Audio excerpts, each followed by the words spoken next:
Bismillahirrahmanirrahim dan Assalamualaikum warahmatullahi wabarakatuh. Saya Siti Nurbahiyah binti Muhammad Zaidi, wartawan TVPSS SMK Rajatul Huda.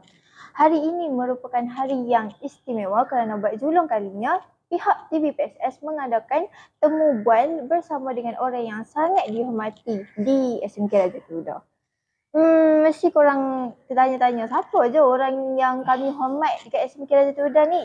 Tanpa melengahkan masa lagi, kami mempersilakan Tuan Guru Besar SMK Rajatul Huda. Assalamualaikum Tuan. Hai. Waalaikumsalam warahmatullahi wabarakatuh. Apa khabar? Sihat ke? Alhamdulillah sihat. Walafiat. Jadi pertama-tama sekali saya nak minta Ustaz perkenalkan diri dululah dekat semua orang. Terima kasih kepada pengacara Sama. Siti Nurbahiyah kan. Betul saya. Jadi untuk makluman Siti Nurbahiyah, Ustaz Syukur, nama penuh Haji Muhammad Syukur bin Zakariah, berasal dari balik Pulau Pinang. Sudah beristeri dan sudah mempunyai 6 orang anak dan 4 orang cucu. Alhamdulillah, setakat ini Allah Ta'ala rezekikan Ustaz mempunyai 6 orang anak hafiz Al-Quran. Oh. 2 hafizah dan 4 orang hafiz. Alhamdulillah, Ustaz sudah pun mengajar sehingga tahun ini sudah menjangkau 37 tahun. Bermula pada 6 hari bulan Januari 1986. Lamanya. 1986 sudah pun menjadi guru. Posting di Bumi Kenyalang, Sarawak. Mula-mula sekali posting di Bumi Kenyalang. Jadi mula-mula sekali Ustaz dipostingkan di bahagian ke-7, iaitu bahagian Sarike Julau.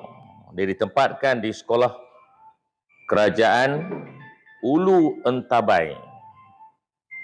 SRK, ya. Sekolah pertama lah. Sekolah pertama SRK Ulu Entabai, Julau, Sarike. Masa dekat sekolah pertama tu Ustaz jadi guru apa?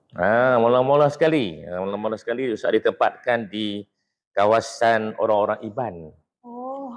Orang-orang Iban ni kita faham kan, orang-orang Iban ni dia bukan Islam lah, banyakkannya. Di situ Ustaz diamanahkan untuk mengajar bahasa Melayu. Bahasa Melayu. Jadi selama setahun lah Ustaz berada di kawasan yang terlalu jauh lah. Menggunakan sampan, menaiki sampan sepanjang 7 jam. Sampai ke sekolah tu kena gunakan sampan 7 jam baru sampai ke sekolah. Dan Ustaz terpaksa duduk dalam kawasan sekolah. Duduk kawasan boarding school kan, kita panggil kawasan asrama. Mesti dekat dalam tu tak ada internet. Memang tak ada. Memang putus hubungan tu lah. Bila masuk kawasan itu, putus hubungan. Kita nak berbual dengan siapa pun tak boleh. Mana nak tak masa abang ajak kat situ? Mula-mula kita rasa satu cabaran lah. Memang amat mencabar lah. Kan? Bayangkan kita terpaksa daripada Sarike, kita gunakan boat express. Boat express pergi ke Sibu.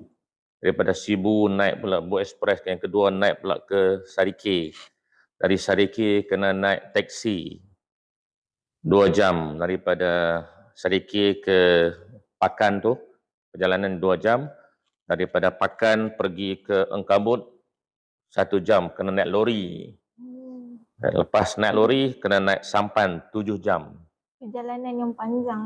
Perjalanan yang amat panjang tapi amat menarik ya. Kita menerima cabaran, kita suka, kita beranilah untuk menghadapi segala tribulasi, segala mehnah, segala cabaran, kita tak akan takut. Dapat banyak pengalaman jugalah. Banyak pengalaman, memang banyak pengalaman di Sarawak. Cuba cerita pengalaman yang pelik-pelik. Ada. Dan pasal di sana kalau sebut boat ni, kalau sebut apa nama express, sana bukan bus express. Sana kalau sebut express saja, dia akan kaitkan dengan boat. Kenapa? Kerana jalan air lebih penting daripada jalan darat. Hmm. Itu antara kelainan bumi Sarawak dengan bumi di Malaysia, di semenanjung Malaysia. Kalau di Malaysia kita kalau kita express saja, kita faham kata itu mesti bas kan. Tapi di bumi Sarawak bila kita sebut express, dia akan kaitkan dengan boat express. Macam kita naiki boat pergi ke Langkawi kan. Kena naik boat macam tu lah.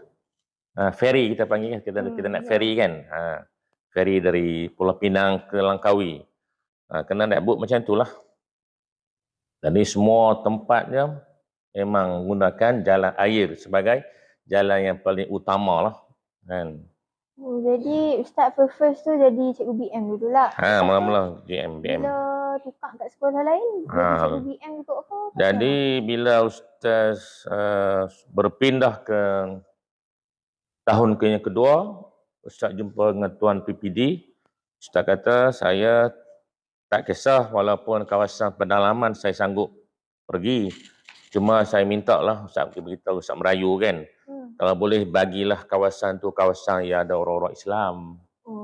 Dekat kawasan pendalaman sangat dalam ke macam mana? Pedalaman juga, tapi kawasan situ kawasan orang-orang Melanau. Kalau kata Melanau, boleh katakan terbahagi kepada dua lah, ada Melanau Islam, ada Melanau Kristian. Tapi Ustaz ditempatkan di kawasan Melanau orang-orang Islam lah.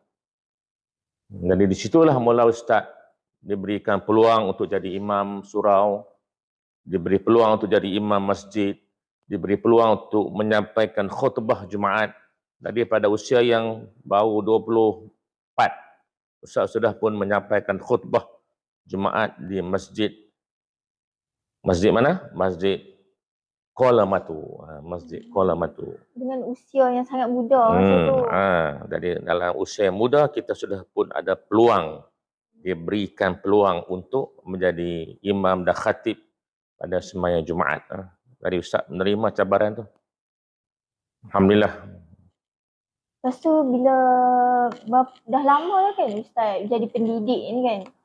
Masa nak naik ke jawatan guru besar tu, sebelum tu ada apa-apa halangan tak? Macam perkara-perkara yang Ustaz ingat masa tu Ustaz paling susah sekali. Lepas tu tengok-tengok dia sampai boleh Ustaz usaha keras lah boleh jadi pengetua. Macam mana Ustaz buat? Yalah, mula-mula sekali Ustaz menjadi guru. Kemudian selepas 4 tahun Ustaz bertugas di bumi Sarawak ataupun di bumi Kenyalang. Ustaz dihantar balik ke Semenanjung pada tahun 1989 bulan Disember. Dan Ustaz ditempatkan di kawasan Balik Pulau di SK Sungai Pinang, Balik Pulau. Jadi Ustaz alhamdulillah bersyukur Ta'ala kerana dapat balik ke kampung halaman sendiri selepas 4 tahun merantau di bumi Kenyalang. Jadi Ustaz balik daripada dari Sarawak tu Ustaz dah ditempatkan di SK Sungai Pinang. Jadi di situlah Ustaz sudah pun menjadi pada masa itu Ustaz sudah dilantik menjadi imam masjid Kongsi. Sebuah masjid dalam kawasan Balik Pulau, nama dia Kongsi. Masjid Kongsi. Jadi Ustaz sudah dilantik menjadi imam. Dalam usia Ustaz pada masa itu lebih kurang dalam 27 tahun. Jadi imam dekat masjid tu lah? Masjid di Balik Pulau lah. Jadi masa, kira bila kita semua tahulah kan Ustaz dah jadi pendidik ni dah lama dah. Lepas tu sekarang ni dengar katalah esok Ustaz dah nak bersara dah kan. Jadi macam mana perasaan Ustaz? Rasa macam still nak mengajar lagi ke? Rasa dah seronok sebab tak mengajar ke? Macam mana perasaan ni? Yalah, tugas sebagai pendidik ni dia tidak berhenti apabila umur bersara kan. Dia panggil, kata Nabi, balighu anni walau ayah, sampaikanlah daripada aku walaupun satu ayat. Nabi suruh kita menjadi tabligh, menyampaikan suruhan Nabi. Jadi walaupun kita sudah bersara, kita masih lagi ada ruang untuk menyampaikan sesuatu. Kan? Cuma tempat medan kita lebih luas lah. kita boleh sampaikan di surau, kita boleh sampaikan dakwah di masjid, kita boleh sampaikan dakwah di sekolah-sekolah yang jemput kita menjadi penceramah jemputan, kan. Jadi Ustaz, alhamdulillah setakat ini Ustaz menjadi AJK Masjid Daerah Barat Daya, masjid besar dekat balik pulau tu. Ustaz adalah salah seorang AJK. Jadi Ustaz juga diminta untuk menyampaikan khutbah di masjid besar, Masjid Daerah Barat Daya. Jadi Ustaz akan guna peluang, setiap peluang yang Ustaz dijemput, Ustaz akan ambil peluang. Ustaz tidak akan tolak. Kadang-kadang dijemput untuk jadi imam qiyamul lail, kadang-kadang dijemput untuk jadi penceramah jemputan, kadang-kadang dijemput untuk sampaikan kuliah subuh, kadang-kadang dijemput untuk sampaikan kuliah duha, kuliah maghrib, dan macam-macam lah. Jadi Ustaz akan pastikan setiap jemputan itu Ustaz akan berikan keutamaan. Ustaz tidak akan tolak. Kerana itu adalah amanah daripada Nabi, balighu anni walau ayah. Sampaikanlah daripada aku, walaupun satu ayat yang kamu tahu, kamu kena cakap, kamu kena sampaikan. Jadi itulah Ustaz punya perancangan lepas Ustaz dah pencen nantilah. Maksudnya tak ada rehat kat rumah ke apa, kalau ada orang panggil Ustaz join semua. Kalau kita ada sebarang jemputan, Ustaz akan penuhi semua jemputan daripada semua agensi lah, tak kisahlah masjid ke, surau ke, sekolah ke, universiti ke, mana ke, asalkan jemputan itu Ustaz akan anggap sebagai salah satu peluang untuk Ustaz bercakap. Kan? Dan kalau tak silap saya lah, Ustaz dekat sekolah ni sebagai pengetua 3 tahun. 3 tahun ke 2 tahun? Masuk tahun ketiga. Mau masuk tahun ketiga. Tadi Ustaz mula bertugas di SMK Rajatul Uda pada bulan Mac 2020. Jadi sekarang ni sudah berada bulan Februari 2023 kan. So masa tu kan, masa Ustaz masuk tu, masa tu terus PKP kan? Ustaz masuk saja seminggu tu terus diisytihar sebagai PKP. Jadi susah tak untuk Ustaz nak jadi pendidik ni bila dah semua orang duduk dekat dalam rumah? Macam mana? Susah tak? Bagi Ustaz, yang tu sebagai salah satu cabaran lah kan. Sebabkan kita dah ada zaman COVID-19 tu, jadi pada masa itu kita terpaksa gunakan segala prasarana yang ada lah. Sebabkan kita terpaksa gunakan pendekatan pengajaran secara online, secara hybrid. Jadi kita terpaksa manfaatkan sebabkan kita tidak boleh bersemuka. Jadi kita akan gunakan kaedah-kaedah yang lebih sistematik untuk menyampaikan sesuatu yang terbaik. Yang penting pengajaran tetap berlaku. Kan? PDPC tetap berlaku, cuma dia berlaku dalam bentuk PDPR lah. Pendekatan yang kita buat melalui rumah-rumah yang kita adakan dalam menggunakan internet sebagainya kan. Jadi salah satu cabaran lah, memang cabaran, kita tak nafikan. Kan? Bayangkan kita mengajar, katakan. Pada masa itu, bukan semua murid masuk semasa PDPR. Kan? Saya tengok tergolong. Ya, kadang-kadang pula, bukan dia nak buka kamera, dia tak buka kamera. Jadi kita tak tahu berapa pelajar yang sebenarnya betul-betul yang dengar pengajaran kita. Mungkin kalau asalnya 30 orang murid dalam kelas, mungkin tak sampai 10 orang. Ya. Itu adalah cabaran bagi pendidik lah, yang pada masa itu adalah cabaran lah untuk menyampaikan sesuatu. Pada itu kekangan dia. Lepas tu bila sepanjang start buka sekolah tahun lepas kita tak? Kita baru start bersemuka balik tahun lepas. Lepas tu macam mana Ustaz, bila Ustaz puas hati tak dengan perubahan yang Ustaz buat dekat sekolah? Ada nampak apa-apa perubahan yang Ustaz rasa macam membelangsangkan tak? Alhamdulillah setakat ni Ustaz sudah pun membuat beberapa penambahbaikan lah. Jadi setakat ni aspek fizikalnya, begitu juga dengan aspek spiritualnya, aspek kerohaniannya, dan juga aspek kita panggil aspek nilai-nilai akhlak ataupun nilai-nilai moral kan. Jadi kalau kata aspek fizikal, Ustaz sudah pun membuat beberapa projek seperti menukar bumbung blok Blok B dan Blok E, blok pejabat tu. Blok B dan Blok E, semua bumbung kita sudah tukar, bumbung baru. Kemudian kita juga telah pun membina sebuah galeri. Mau pasal tak? Yang dekat bawah tu ke? Yang dekat Galeri, kita panggil Galeri Sir Raja Tun Uda. Sebelum ni tak ada kan? Tak ada. Sekarang sudah wujud Galeri Sir Raja Tun Uda. Tapi saya tak pernah berkunjung lagi lah kat sana. Sepatutnya kamu kena ambil peluang, kena pergi tengok apa benda dalam tu. Kita Boleh tengok. lah pergi tengok. Macam tu, macam-macam dalam tu ada. Dan kita sudah pun merasmikan galeri tersebut.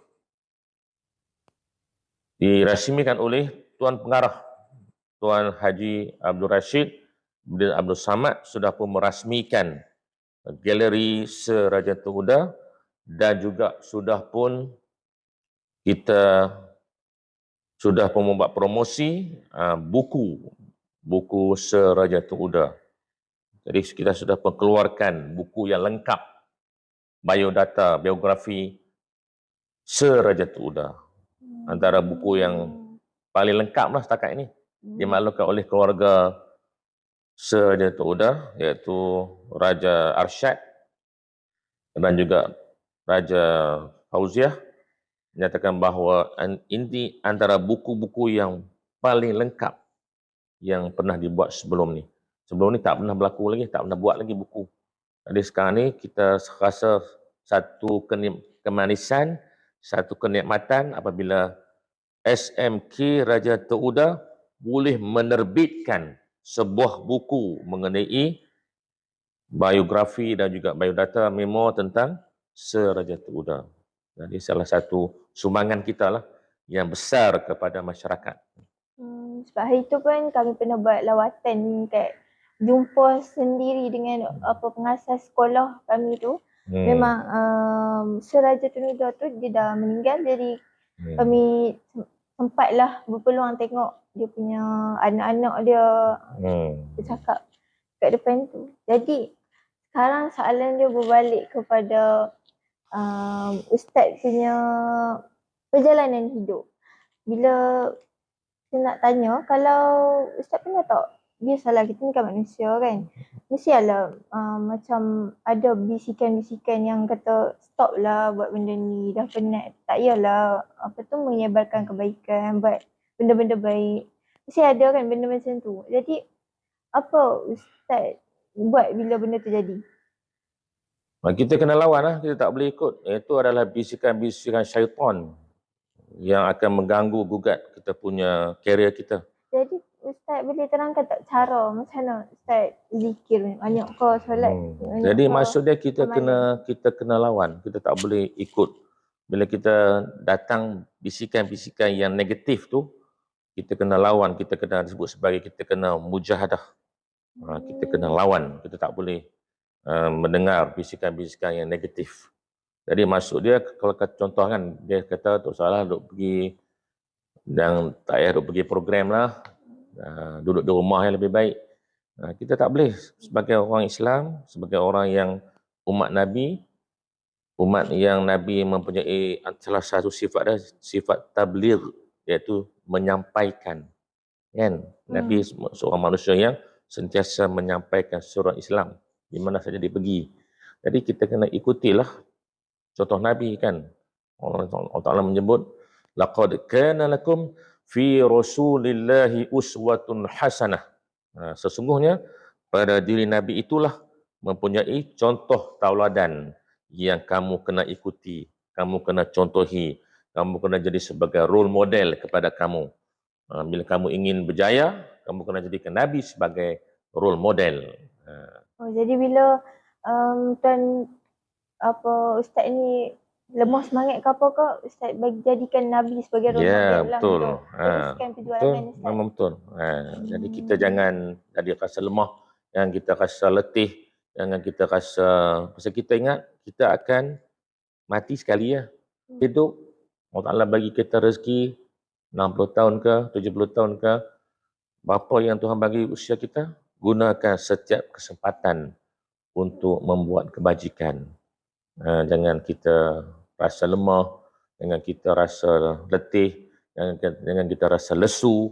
untuk melakukan kebajikan. Fastabiqul khairat, kita sentiasa berlumba-lumba melakukan kebaikan. Macam mana pula kalau dengan orang yang macam biasalah kita tak semua orang boleh terima dengan cara kita. Bila Ustaz dengar kalau ada orang tak boleh terima dengan cara Ustaz tu, apa yang Ustaz buat? Ustaz sabar ke? Doa bagi orang tu terbuka hati ke? Doa tu memang penting lah. Pasal Nabi sebut, Nabi kita doa silahul mu'minin. Doa tu ialah senjata yang paling ampuh bagi orang beriman. Doa jadi bila mukhul ibadah. Doa sebagai otak ibadah. Jadi kita kena gunakan kekuatan kita. Kita ada solat hajat, kan? Jadi kita buat solat hajat, kita doa, ya Allah, bukalah pintu hati cikgu-cikgu ni, bukalah pintu hati anak muridku yang aku sayang ni, supaya dia dapat terima apa yang aku nak buat selama ni, supaya hati dia terbuka untuk menerima pandangan aku, dapat menerima apa yang aku nak melaksanakan kebajikan dan juga penambahbaikan. Jadi setakat ni alhamdulillah Ustaz rasa tak susah setakat ni. Alhamdulillah. Ustaz rasa di SMK Raja Tuuda Ustaz mempunyai semua penolong kanan yang terbaik, semua guru kanan yang terbaik, semua guru-guru cemerlang yang terbaik, semua guru-guru yang boleh dikatakan sentiasa bersatu hati.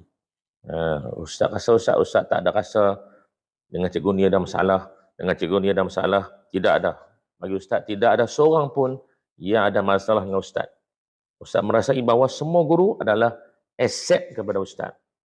Semua guru mempunyai penyumbang kepada kekuatan sekolah. Jadi setiap guru dia ada kelebihan dia. Guru ni dia lebih kepada ICT. Kita ambil kelebihan dia. Guru ni lebih kepada kekuatan segi bahasa dia. Kita ambil dia jadi pengacara majlis. Guru ni kekuatannya sebagai aspek sukan. Kita ambil dia untuk jadi PK Koko, untuk jadi guru sukan. Jadi kita masing kita kena tengok, kena relate balik apakah kelebihan setiap guru tu. Jadi kita ambilkan kekuatan dia tu, manfaatkan untuk sekolah. Jangan kita jadikan dia sebagai punca pergaduhan, punca pertengkaran, rugilah. Bila kita buat macam tu, jadi kita merasai bahawa semua guru adalah aset kepada sekolah untuk membantu sekolah, untuk memastikan sekolah boleh melonjakkan pencapaian yang paling tinggi. Membuktikan memang benarlah. Maksud dia bayangkan, daripada tahun 2011 kan, saya bagi sikitlah angka. Daripada 2011 sehingga 2021, SPM kita. Bayangkan selama 10 tahun. Daripada 2011 hingga 2021, 2021 lah rekod yang terbaik yang pernah dicatat oleh SMK Raja Tuuda. Rekod apa? GPS, Grade Purata Sekolah. Grade Purata Sekolah tu dia lagi kecil lagi bagus. Kalau kepala 6 dengan kepala 5 lebih baik. Jadi kita tengok kalau katakan SPM 2011 kita mendapat GPS 6.19. Sedangkan SPM 2021 kita dapat mencatat 5.26. Rekod tu, rekod yang terbaik yang tidak pernah berlaku sebelum ini. Begitu juga dengan peratus lulus sijil. Juga mencatat yang terbaik iaitu 89.81%. Jadi kita doakan Allah Ta'ala, ya Allah semoga engkau sampaikan hajat kami, semoga tahun ini 2022 punya SPM, kita harap doakan Allah Ta'ala semoga GPS dapat dilonjakkan lagi. Oleh itu kita letakkan ETR kita, Expected Target Result, ETR, SPM kita letakkan 5.15. Lebih baiklah kalau harap pada tahun lepas. Dan juga peratus layak sijil kita letakkan 90.81%, naik 1%. Jadi sama-samalah kita doa Allah Ta'ala, semoga Allah Ta'ala sampaikan hajat, semoga SPM 2022 menjadi keputusan yang terbaik selepas SPM 2021. Amin. Lepas tu macam mana pula dengan budak-budak? Maksudnya dengan murid-murid. Apakah murid-murid di SMK Raja Tunuda senang mendengar kata ke ustaz rasa macam dia pun ni susah juga nak dibentuk sebenarnya sebab zaman pun makin moden. Sebab tu zaman yang makin moden adalah satu cabaran sebab dia orang sekarang ni bertumpu kepada pekerjaan susah tengah. Dia orang tak main sekolah, tak belajar. Jadi apa pendapat ustaz pasal benda? Jadi ustaz memberikan tumpuan juga di samping aspek-aspek fizikalnya, ustaz memberi tumpuan juga aspek kerohanian. Doa harian tu setiap hari ustaz hantar. Kemudian setiap hari juga ustaz akan hantarkan tazkirah. Tazkirah tu setiap hari ustaz akan tukar. Dekat Telegram. Telegram. Jadi maksud dia semua guru dapat, semua pekerja dapat, pekerja cleaner pun dapat, pekerja yang jadi guard pun dapat. Jadi ustaz suruh berkongsi semua guru. Oleh itu bila masuk saja kelas, ustaz kata, langkah pertama sekali bacalah surah Al-Mu'minun. Sampailah ayat yang ke-11. Jadi lepas baca tu ustaz suruh baca pula, ustaz ayah hantar tazkirah setiap pagi tu, ustaz suruh minta hantar. Baca apa tu? Bacalah setiap hari sepotong hadis Nabi. Setiap hari kena baca. Hadis dari ustaz beritahu masa pertama tu kena baca surah Al-Mu'minun ataupun kadang-kadang baca selawat. Kita kena ingat selawat dulu. Selawat tafrijiyah kan. Allahumma sholli sholatan kamilatan wa sallim salaman. Ingat? Yang tu juga Ustaz suruh pelbagaikan. Ada hari yang Ustaz suruh baca selawat, ada hari yang Ustaz suruh baca surah Al-Mu'minun, ada hari Ustaz suruh baca surah Yasin. Tak ingat? Surah Yasin. Dan yang tu antara kita panggil sebagai apa tu? Sebagai santapan rohani. Kita selang-seli kan santapan rohani. Kemudian setiap Jumaat kita adakan sama ada solat hajat, solat duha ataupun kita akan baca Yasin. Kita akan pelbagaikan. Kebelakangan ni saja. Kebelakangan sini banyak solat kan kita buat hampir setiap hari sebab tak ada program. Baguslah tu, alhamdulillah. Jadi maksud dia, Ustaz sangat yakin apabila anak-anak ni diasuh, ditarbiyah dengan Al-Quran, ditarbiyah dengan surah Yasin, ditarbiyah dengan surah Al-Mu'minun, ditarbiyah dengan selawat tafrijiyah, kemudian kita adakan solat hajat, solat duha. Jadi kita boleh lihat pelajar SMK Raja Tuda nampak memang semakin baik. Kan? Kalau dulu banyak kes-kes berlaku, kes-kes pergaduhan, kes gaduh, kes pecah sana pecah sini, kes vandalism dan juga macam-macam lah jenayah yang mereka buat. Ada yang hisap buib lah dan sebagainya. Jadi kita dapat mengurangkan. Memanglah kita nak membasmikan 100% tak boleh. Tapi bagaimanapun pun memang kita dapati bahawa pelajar SMK Raja Tuda lebih baik daripada dulu. Betul tak? Saya first masuk pun sekolah ni, saya rasa macam kan ramai orang cakap pasal sekolah ni, tapi bila dah sejak ustaz masuk, ubah macam-macam benda, jadi macam sekolah ni makin ke arah baik. Jadi kita merasai, memang kita telah dapat nafikan, memang pelajar SMK Raja Tuda memang lebih baik berbandingkan zaman dulu, kan? Banyak. Betul. Jadi begitu juga Ustaz pada hari-hari yang mempunyai hari-hari guru-guru kita kan. Tadi Ustaz meraihkan contohnya hari lahir. Hari lahir. Setiap hari lahir yang guru-guru tu Ustaz akan ucapkan doa.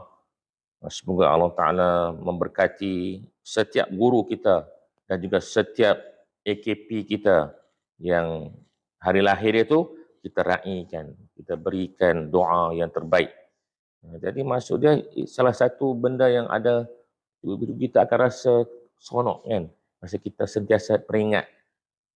Contoh hari ini hari lahir Ustazah Alia Azmuna. Jadi Ustaz masuk dalam Telegram sekolah doa untuk khusus kepada Ustazah Alia Azmuna. Dalam grup? Dalam grup. Setiap hari kalau kata besok siapa pula, Ustaz akan masukkan juga. Walaupun guru kita guru Cina ke guru India pun Ustaz akan doa juga. Jadi kurang-kurangnya kita meraihkan berikan satu penghormatan kepada hari lahir mereka. So, Ustaz boleh bagi tahu tak? Boleh terangkan dekat kami kenangan yang paling manis Ustaz rasa bersama dengan murid-murid, dengan warga SMK Raja Tuda yang Ustaz rasa macam seronok lah bila buat something aktiviti tu dengan kami. Aktiviti apa tu? Rasa Ustaz satu kenangan yang paling manis sekali iaitu apabila Tuan Pengarah datang ke sekolah dan merasmikan galeri Raja Tuda. Itu memang satu saat yang paling manis lah. Kan? Maksud dia Tuan Pengarah sedangkan dalam keadaan masa tu masih lagi belum selesai lagi pandemik. Masih lagi ada kes COVID lagi. Walau bagaimanapun Tuan Pengarah tetap memberikan kepercayaan kepada sekolah untuk adakan majlis perasmian galeri dan perasmian buku Raja Tuda dilancarkan secara rasminya. Jadi kita rasa satu penghargaan lah daripada Tuan Pengarah sendiri yang turun padang, yang datang ke sekolah sepanjang hidup kita kan.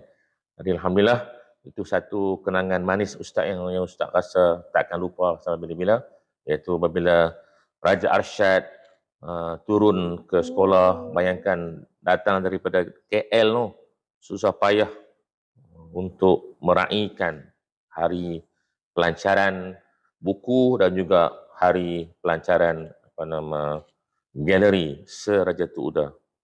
Alhamdulillah. Di pihak semua murid-murid agak sedih lah sebenarnya. Saya pun bila jumpa senior-senior yang form 5 kan Ustaz buat solat pagi ibu bapa baca yasin, solat hajat macam untung lampau nanti kami tak solat hajat ya.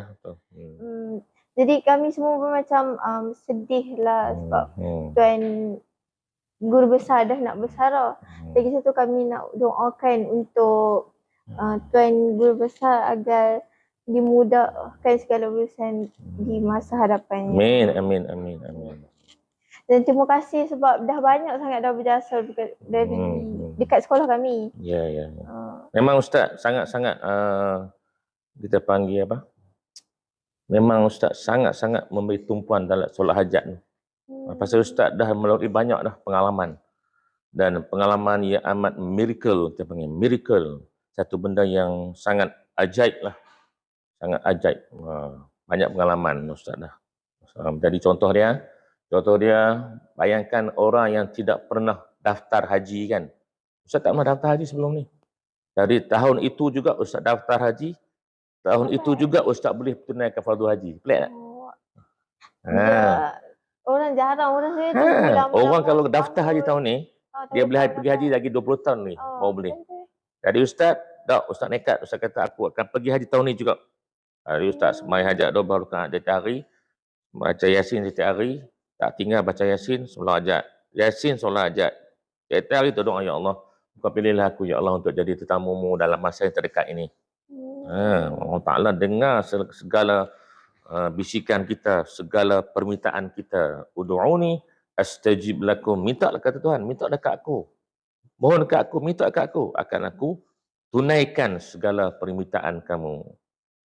Jadi Ustaz pengalaman banyaklah semai hajat 12 rakaat ni. Pasal apa disebut oleh Imam Hujjatul Islam, iaitu Imam Al-Ghazali dalam kitab Ihya Ulumuddin. Dia kata apa? Kalau kamu mempunyai hajat-hajat yang besar, kamu tunaikan semai hajat 12 rakaat. Bukan kita 2 rakaat, kita 12 rakaat. 12 rakaat. Kita ada hajat besar. SPM ni hajat besar tak?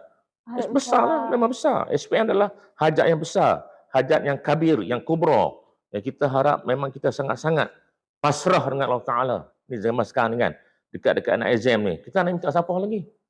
Nak minta dekat Ustaz tak boleh bagi apa. Nak minta dekat cikgu pun tak boleh tolong kita dalam Dewan Periksa nanti. Siapa boleh tolong kita? Allah Ta'ala yang boleh tolong. Yang seperti itulah. Kita kena minta sungguh-sungguh dengan Allah Ta'ala. Kena minta Allah Ta'ala sungguh-sungguh. Minta dengan ikhlas hati. Bangun semayang malam, semayang hajat. Jadi, memang saya yakin, kalau kita tunaikan semayang hajat 12 rakaat, insya-Allah segala-gala yang kita menjadi impian kita itu akan mendapat kenyataan. Dan Ustaz mempunyai pengalaman yang banyak. Contoh dia, anak Ustaz masa ujian syahadah. 2 orang anak Ustaz ujian syahadah. Apa maksud ujian syahadah? Ujian syahadah tu dia kena baca Al-Quran daripada muka surat 1 sampailah di hujung muka surat. Juzuk 1 sampailah juzuk 30 dia kena baca. Bayangkan anak ustaz masa ujian syahadah tu diberitahu oleh ustaz dia kata tidak boleh salah lebih daripada 10 kesalahan, tak boleh. Kalau salah 10 maka tidak lulus ujian syahadah. Jadi anak ustaz baca daripada juzuk 1 sampai juzuk 30 tanpa kesalahan, sifar kesalahan, tak ada salah satu pun. Berkat doa. Itulah berkat sembahyang hajat. Berkat doa ibu ayah, berkat kita bertawajuh dan berkat kita bermunajat dengan Allah Taala. Kita tak yakin mesti Allah Taala akan tolongnya. Kalau mangkit solat malam tu memang baguslah untuk orang yang nak belajar. Sembahyang malam tu yang terbaiklah. Ruhban fil laili wa fursanun fin nahari. Para sahabat Nabi tu semua dia ibarat sebagai pada waktu malam mereka adalah para rahib-rahib yang kuat ibadat. Pada waktu siangnya mereka adalah singa-singa yang garang. Itu sahabat Nabi itu. Malam kuat ibadat, siang dia bukan dia jadi pengecut, siang dia jadi macam singa, dia jadi pejuang-pejuang yang berani mati. Terima kasih Ustaz sebab sudi berkongsi ilmu. Jadi buatlah Ustaz, cakap-cakap ikhlas. Buatlah anak-anak semua. Anak-anak akan berjaya. Memang anak-anak akan merasai memang benar apa Ustaz sebut. Kalau jaga sembahyang hajat, dia tengoklah bukti, tengok seorang doktor yang terkenal iaitu Dr. Kamilin Jamili. Dr. Kamilin Jamili ini dia pernah mendapat PhD dalam bidang Al-Quran dan Sunnah di University Sains Islam Malaysia.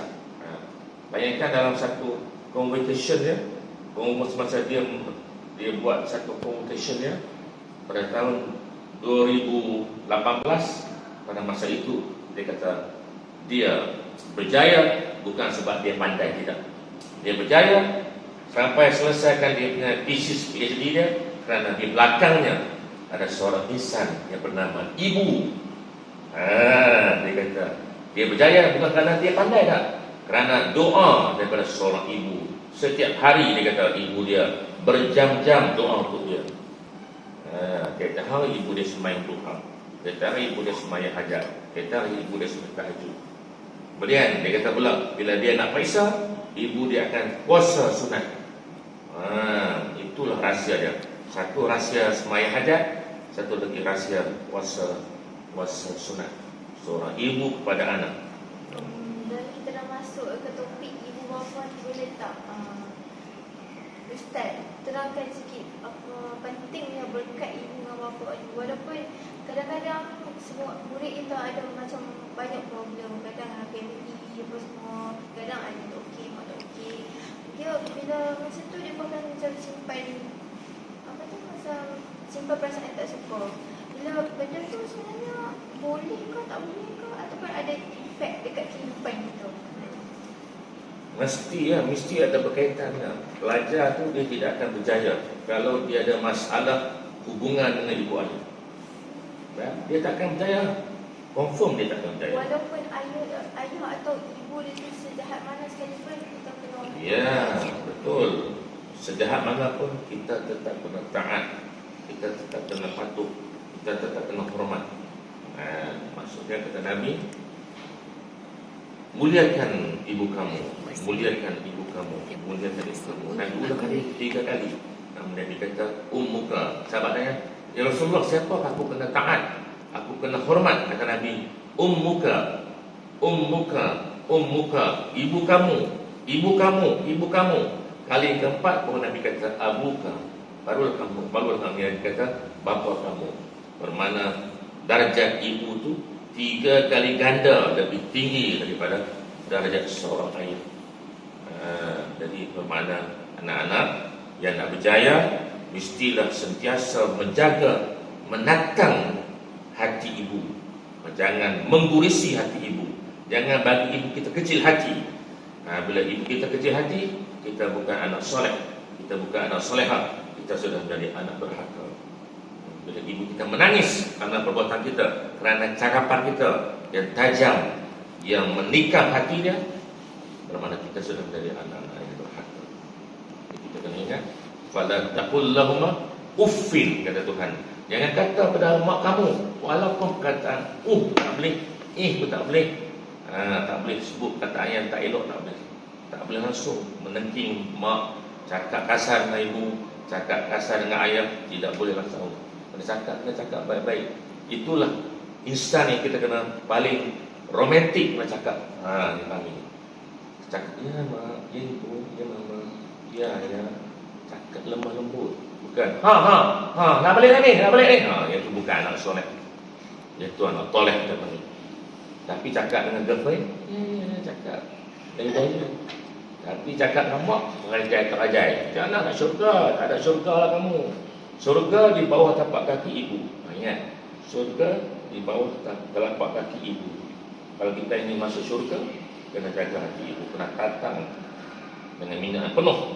Ibu itu kena jaga, jangan bagi dia kecil hati.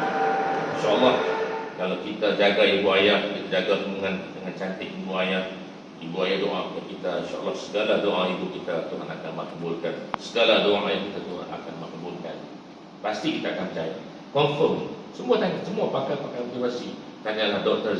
Daniel, tanyalah Dr. Fadilah Kamsah. Kenapa kamu percaya? Karena doa seorang ibu kepada kami. Terima kasih Ustaz sebab sudah berkongsi banyak sangat ilmu daripada kita tak cakap kosong, dia lebih banyak itu yang berubah air kita dapat. Amin. Daripada Ustaz. Terima kasih kerana sudi hadir dengan jemputan kami video kita buat hari ini. Dan saya harap nanti lepas Ustaz dah bersara, nanti Ustaz akan datang menjemput SMK lagi. Amin. Dan tak berhenti juga doa-doa Ustaz dekat murid-murid di sekolah ini. Amin. Terima kasih Ustaz. Sama, saya ucapkan juga terima kasih kepada TV Pusat Sumber Sekolah yang telah mendukung Ustaz pada petang ini. Saya doakan Allah Ta'ala semoga anak-anak semua berjaya dan cemerlang. Semoga anak-anak semua menjadi anak-anak yang soleh dan solehah. Anak-anak semua menjadi insan yang bertakwa kepada Allah Ta'ala. InsyaAllah kalau kita jadi manusia yang bertakwa kepada Allah Ta'ala, di dunia kita akan selamat, akhirat juga kita akan selamat. Dunia kita akan bahagia, akhirat kita akan bahagia. Terima kasih. Assalamualaikum warahmatullahi wabarakatuh. Alhamdulillah sudah terbual kita bersama dengan guru besar SMK Rajatul Huda. Dan terima kasih saya ucapkan dari pihak TVPSS. Jangan lupa like, subscribe. Kalau nak tengok muka saya yang comel ni, tekan butang notification. Allahumma sholli salatan kamilatan wa salim salaman tamman ala sayyidina Muhammadin